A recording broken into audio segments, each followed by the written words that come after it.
O proxecto para reactivar a mina de Touro pon o foco sobre as condicións nas que traballaba a antiga explotación de cobre que funcionaba na zona. Segundo documentos que saca a luz a Plataforma para a Defensa da Ría, levaría 30 anos contaminando a ría de Arousa. Se pon de relevo, en primer lugar, que a Consellería de Industria e Augas de Galicia, ambas administracións da Xunta de Galicia,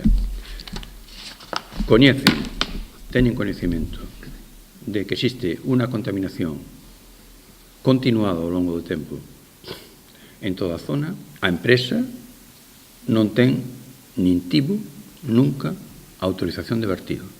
Ante a presión social contra a mina, Augas de Galicia realizou unha inspección e requiriu un proxecto de drenaxe, tratamento e control de augas. Agora a empresa solicita unha autorización de vertidos contaminantes ante a Xunta. Dun descaro e dun poñer en riba da mesa unha ilegalidade continuada ao longo do tempo, coa permisividade da Administración Autonómica, que ten competencias totais en minas desde o ano 1982, parécenos que é unha bofetada ao conxunto da cidadanía galega, non?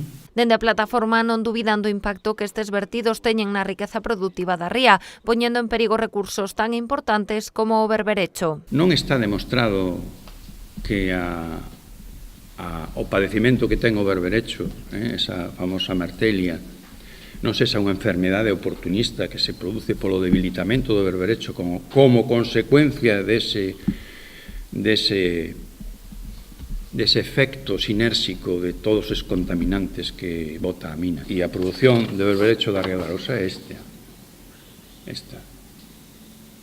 Isto é unha foto das consecuencias da mina en a ría de Arousa. Ante esta situación, os colectivos que forman a plataforma exixen á Xunta que non se conceda o permiso de vertidos, que se abandone a reactivación da mina e que se recuperen os terreos que ocupou a explotación.